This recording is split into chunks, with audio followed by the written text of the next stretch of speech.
You are listening to a Modern Nonprofit Podcast, a podcast for leaders of today's nonprofits. We focus on the most pressing issues in a modern nonprofit, from grant writing and fundraising to back office administration like accounting. If you are looking for tips and hacks to make your nonprofit more modern and intentional, you've come to the right place. I'm your host, Tosha Anderson. I've worked with hundreds of nonprofits over many years in different capacities.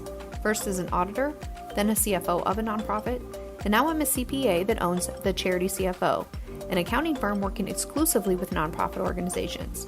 I'm passionate about trying to make the work of nonprofits even easier through the most modern practices I've learned from some of our most successful clients.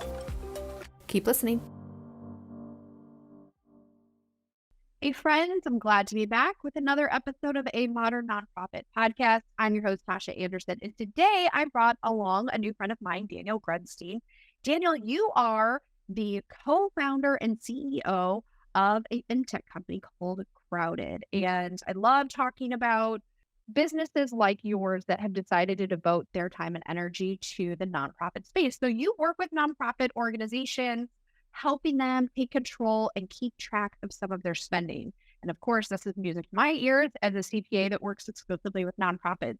But interestingly, you have experience in the finance and tech world, but you've created this kind of platform called Crowded to work with some of these smaller organizations that I would argue are oftentimes kind of overlooked or priced out of, the capability of these nonprofits to even leverage those tools. So, Daniel, first thing I got to ask, how did you end up being inspired to create this tool for nonprofits? Like I always ask people that, how did you end up in the nonprofit space? I love to hear those stories. And then I want to hear a little bit more about Crowded. So first, tell us a little bit about your journey. How did you end up in the nonprofit? Yeah. So I guess with any sort of challenge, there's the problem side and the solution side. And for me, I experienced the problem. I was, always sort of that person tasked being treasurer, be it of a football club or of all sorts of groups in college and what have you. And then when I got into the finance world, I started to, see lots of solutions, and it took me a very, very long time to actually put two and two together. I never thought about, things in the context of sort of my volunteer days until I came across sort of banking as a service and started to really look into it during my time at JP Morgan. And then, I really started to look for what problems could I solve for this? And I went in so many different directions. And then, as they sort of say, it was right under my nose because, it was a problem that I actually had. And I think it's important to tackle problems that you've experienced. It just means you're a lot more, relatable to your customers. You get them a lot quicker. And so when I had that sort of light bulb moment, I just couldn't turn it off. And I think people have ideas all the time. Everyone has a million ideas a day or whatever, especially people who are creative. But when you have that light bulb and you just can't turn it off, you're just like, no, I have to keep going. And so I left the bank and I started to look at how I could do it. And that's when I sort of started trying to talk to people in the space. And I met my co-founder who comes from the nonprofit sales space, sold to nonprofits for many years. And we got building. So that's really the story. The dreaded treasurer role. Although I don't serve a treasurer in too many capacities, but I certainly have in the past. But I think one of the bane of all accountants' existence, and I would imagine volunteer treasurer, it's at the top of the list as well, is just keeping track of the spending and the receipts and the transactions, especially if you're an organization that's very volunteer ran, as many clubs, whether it's sororities, fraternities, like you said, sport clubs,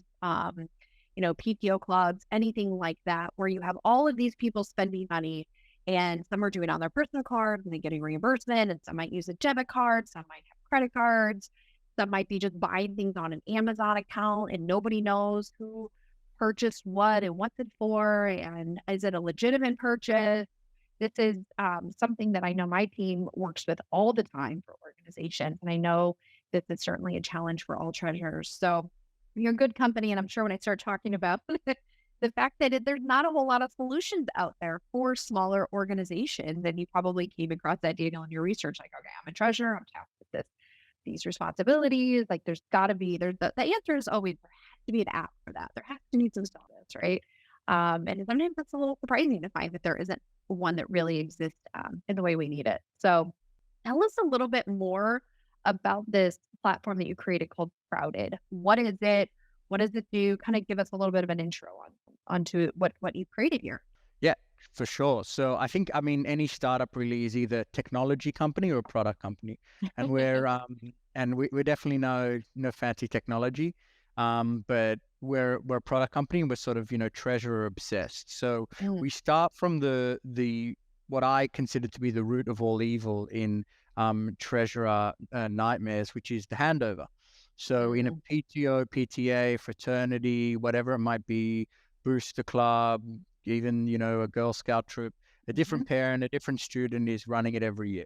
And so when you hand Yes. over that system, oh, sorry, that person had all the information. I don't know what we spent last year.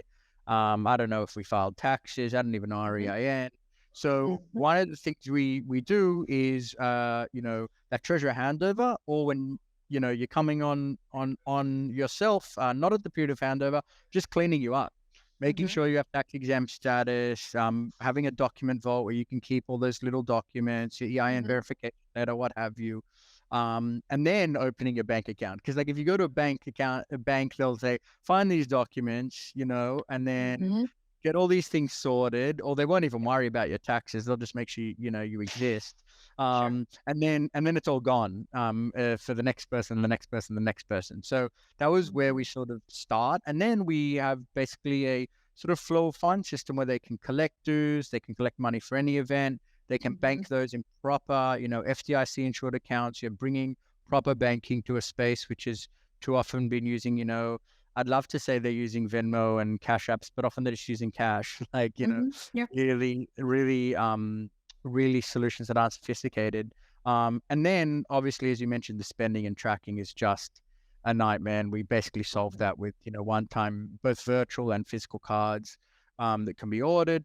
And, really just giving them a place to have everything in one spot. At the end of the year, we tag all those transactions into different expense categories, prepare their tax filing, show it to them. They can make edits as they need, and they file it off. mhm, So that's really how we sort of think about it. It's your place to build your budget, to manage your money, to bank, and to deal with all those headaches that you just don't have time to deal with. And I think that the biggest pain point here is really time. Like a treasurer mhm. usually has a job, a family. They're not a finance manager. I mean, if you look at QuickBooks, it's an Mhm. awesome solution, but you got to devote time to build it out, Right, and that's why it's really right, good for finance managers and accountants. But for a treasurer, like that's just not right. appropriate. So we sort of try and shave away everything they don't need, keep what they do. Mhm, Um, and have them this one place so they can then transfer it over in a don't lose that information and lose that knowledge transfer year to year, and actually have some continuity in these clubs and groups year over year. This is fantastic. Tell us a little bit more about the tax filings. I'm curious about that. So I get like keeping track of the spending, help categorize them. Like, I'm just kind of envisioning my online banking, it'll say, you ordered some groceries from Instacart. Like we're going to tag that as groceries, right? And so there's Yeah. some like intuitive kind of AI in there for that. But tell us a little bit more about the tax filings that Crowded does. Um, is this the 990s that you all are doing, or Yeah. that 1099s, or I guess maybe it's not through 1099s, or how does that work? Yeah, so we only do what's called 990 Ns or 990 EZs, which are for Uh-huh. organizations under $500,000. Mhm. Um, we do have, as I mentioned before, we do have some clients that are more than that, but we can't unfortunately do taxes for them yet. And I think Sure. we are focused more on those smaller nonprofit groups. There's plenty. Once you get to be a bigger size, you do need CPA services. Sure. So yeah, essentially, those forms are really simple. They're standardized. Mhm. You don't have to, exactly, tag expenses down to the level of groceries.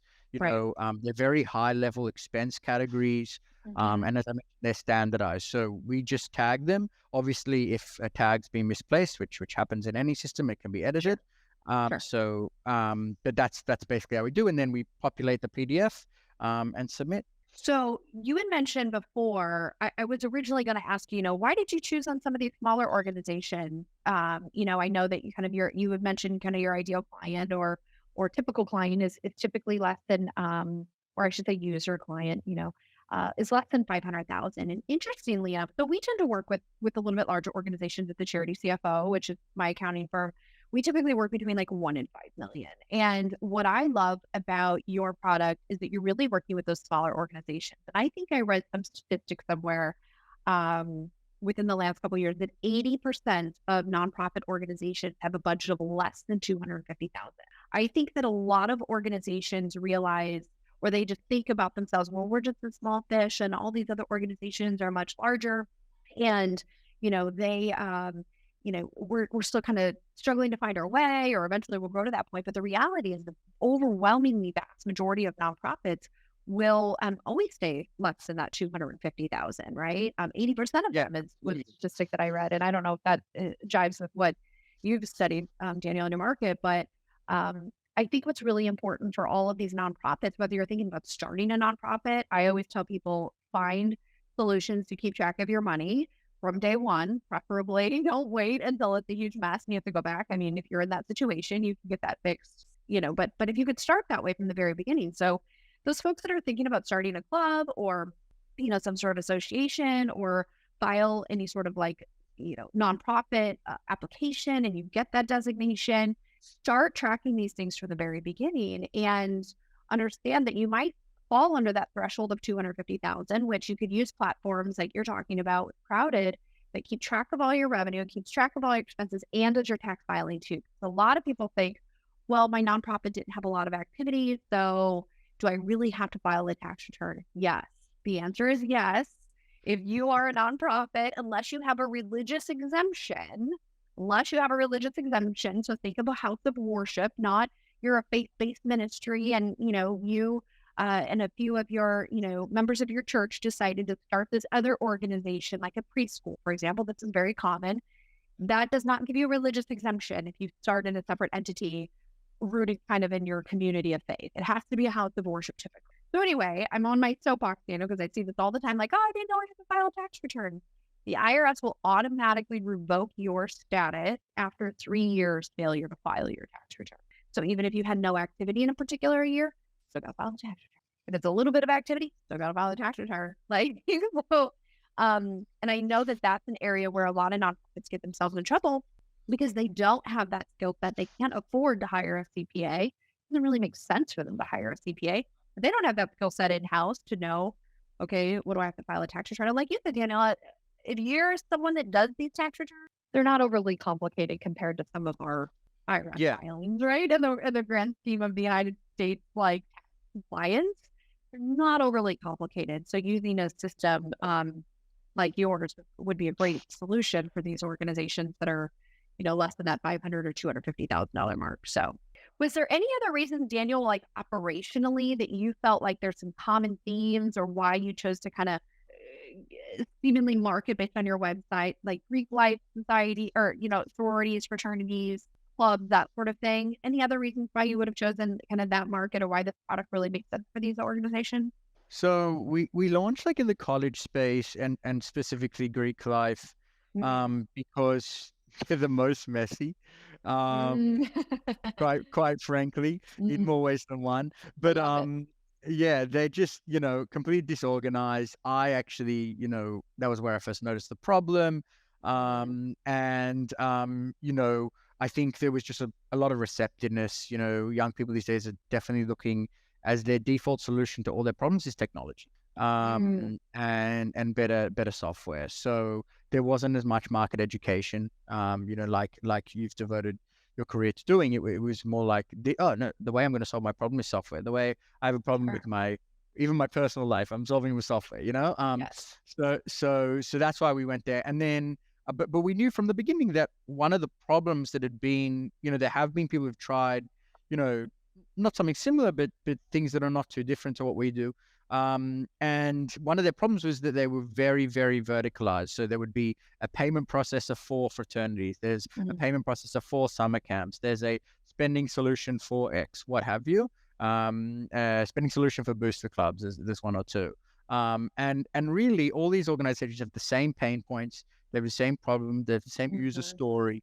And from an accounting perspective, at the end of the year, it's the same form. So we really try to take an agnostic approach. It's very difficult because you'll have customers say, "Oh, I want you to build me this," and then you realize, that's very much a fraternity type thing or sorority type thing, and our play is bigger, and you've got to sometimes say no, which isn't easy. But the idea is basically to the more, pretty much any small nonprofit membership group can use us, and that's how we really focus on the agnostic approach. Yeah, basically. Yeah, I love that. I think sometimes organizations think that their operations is extraordinarily unique, but like you said, a lot of the entry points for which they're getting information, whether it's membership dues. So you tend to work with, just kind of on your website, Greek life, college clubs, groups, associations, sporting clubs, booster clubs, summer camps. Think about all those PTOs. Either they're earning revenue in some way, selling t-shirts, whatever, getting some sort of membership, or just general like donations or charging tuition or whatever it might be that they're earning revenue or getting donations in some way. And then they're typically spending money on things like supplies, maybe some contractors, like the names of those contractors might be different. The types of supplies might be slightly different. Sports equipment versus, art supplies. I don't know. But like you said, the tax return is the same. So kind of if similar things are going in and the end product is going to look the same, you can, leverage the software, even if you think operationally your organization is much different. And so that makes a lot of sense for sure. So any of those like PTO organization, I'm just thinking about all of these things. Something else that comes to my mind is, we've worked with faith-based organizations that tend to have a lot of these, we'll call them community groups that operate like the women's auxiliary group and the men's auxiliary group and like the parents of young children group. And, there's all these different groups that are kind of operating out of that space. And operationally, it makes it really challenging for the accounting, doing the accounting work, that it's not really just managing one organization. It has one organization, but consolidated into it are all of these other kind of community groups in which people are trying to contribute and spend money on very specific things. So I think this could be a good solution for that as well. So one of the things go ahead. Sorry, just on that, like one of the things we built was basically a system of sub accounts, so that a lot of these organizations are multi-chapter. So they'll have a local chapter here and a local chapter there, and they need a sort of a place to sort of view that. So we can do that in two ways. We can either do it as genuine sub accounts where it's under one entity, or we actually have the ability to create where each entity has its own EIN and its own entity, and that's sort of a national dashboard where the user consents to having high level data shared with the national. And this is something that you could never get at a bank. You can never go to the bank and say, "Hey, listen, this is a chapter of mine. Could you please let me know what percentage of their dues they've collected?" I mean, the bank would say, "Please leave right now." Yeah. So there's all these sort of things that are very obvious to this market that are just foreign to the mainstream finance and banking world. I'm really trying to, get as much of that into the product as possible. Well, and frankly, it would be cost prohibitive for, say, a small organization with multiple chapters to go to a CPA and expect them to keep track of all of their detailed accounting by some sort of subcategory, right? If you were to say you have 10 different chapters or 5 different chapters, whatever, that's really going to drive up the cost of your accounting bill every single transaction. You either have to allocate expenses or you have to track, like you have to tell your CPA which transaction goes where. And if there's ways that you can use software to get the end result. And that's a bit of the challenge that I've noticed, Daniel, with some organizations. They could be really small in budget size. It doesn't necessarily mean that they're simple in their complexity or how their leadership wants to see things, because we have these separate buckets of money. And from a CPA perspective, it's like you are way too complicated for the size of organization that you are. You're going to end up spending way more money than what is really sustainable or appropriate for an organization of your size to keep track of these things in the way in which you want it. So it sounds like this might be a good alternative for those organizations that find themselves in that camp. I know I've had those conversations before. Yeah, totally. So you're in the fintech world, and obviously you're paying attention to the nonprofit space. And this is something that I like to joke with within my firm, that we're actually an IT company that happens to do accounting for nonprofits. I have seen so many software solutions out there. Like you said, it's typically because we work with larger scale organizations. We see all sorts of platforms like, donor databases, membership databases, and payment processors like a mile long, like list is a mile long. It's overwhelming now. Um, and just all of the different platforms that nonprofits can use. Some are integrated, some are not integrated. And I know some organizations don't even get involved with the whole like technology space and kind of modernizing some of their financial management or otherwise. I think it's just really overwhelming. So, from somebody that kind of operates in this space, have you ever talked to nonprofits or have any like words of advice on, all right, I know I need to modernize some of these things. I don't even know how to get started. I think people get overwhelmed by all the options and information, but then I think they also get overwhelmed by this one sounds great. I don't have any capacity to implement these sort of things. I don't even know how to get started. We're trying to keep our heads above water as is. And because of that, they tend to fall further and further behind, or they're just not moving forward with kind of modernizing some of these things. So, what advice do you have for anyone listening that's like, okay, I need to implement these things? The first thing I say is that they have a point, right? Like it's very, very hard to manage lots of different applications well and get your full use and money's worth out of them. And I would Mm-hmm. recommend doing more with less, and trying to find those applications which can give you solve more than one problem Mm-hmm. for you, and certainly your biggest problems. I think that sometimes people are scared because they think, well, if I start modernizing this, after modernization, I'm going to have 50 platforms, and suddenly I'm going to spend all the few funds that I have on software, Mm-hmm. and that doesn't have to be the case. So I do think Mm-hmm. some erring on a certain side of caution, not have what's now a scientific term almost, application overload, Mm-hmm. is important. Having said that, you do need the bare basics. Like you need a bank account. So if you're going to go with a Yeah. bank account, go with one that understands you and can do more for you, can file your taxes, can help Mm-hmm. you with budgeting, so on and so forth. Mm-hmm. And definitely make use of integrations. I think that's really Mm-hmm. important. So if something can ping you emails and something can, ping you, on Slack or whatever system you're using day to day, that then do that, because like you don't want to have to switch all the time from Mm-hmm. application to application. So yeah, they're probably the two biggest pieces of advice: is do more with less, and focus on integrations rather than new platforms. I really love that, Daniel. Do more with less.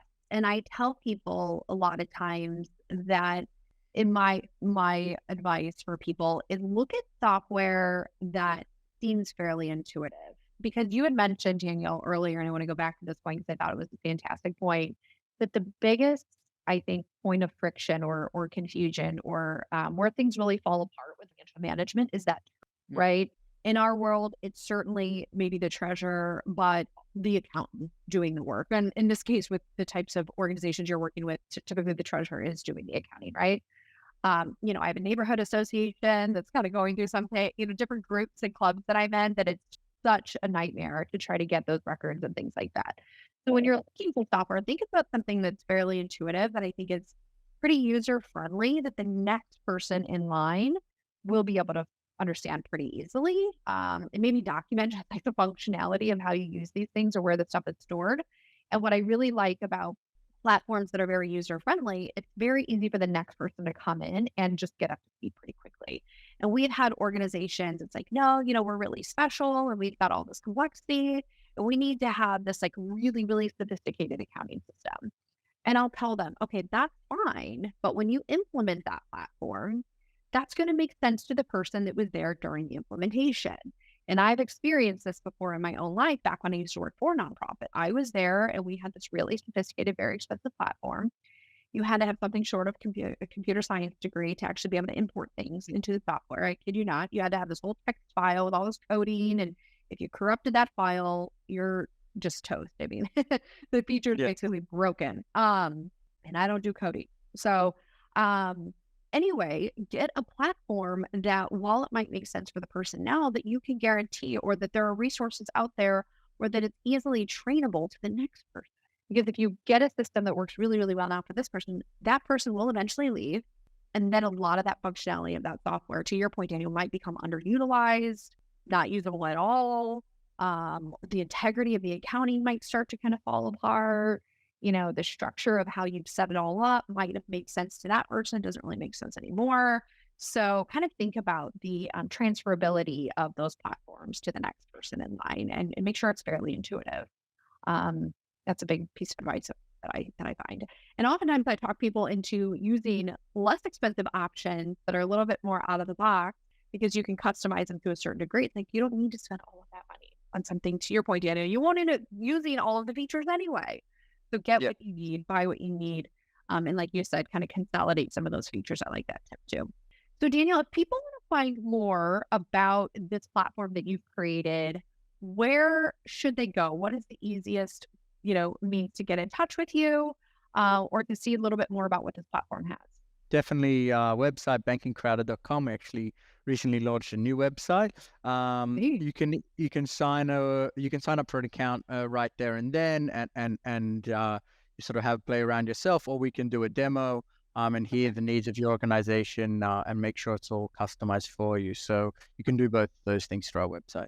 Great. I love that. And I realized, Daniel, I checked out your website earlier and I saw that your platform integrates with a lot of these different platforms that I find so many of these smaller organizations working with, whether it's QuickBooks or Shopify, Venmo, PayPal, all of these different platforms. So bankingcrowded.com, we'll go ahead and enter that in the show notes. And I did notice there's an option to do a free demo there if you want to take a look at it, for anybody that's looking for a solution for all of their financial headaches. Daniel, this has been such a cool conversation, and kudos to you for finding a solution to help the overwhelming majority of these nonprofits that I would say many, professional service providers, software solutions, they tend to kind of forget about some of these smaller organizations, even though that is the overwhelming majority of the types of nonprofits out there.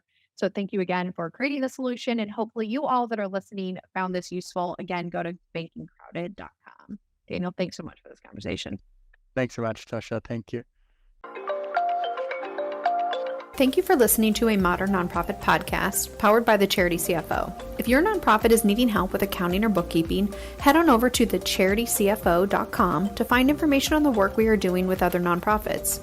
If you found this information helpful, please give us a 5-star rating on your podcast streaming platform so other nonprofit leaders can find us. We appreciate your support, and we'll see you on the next episode.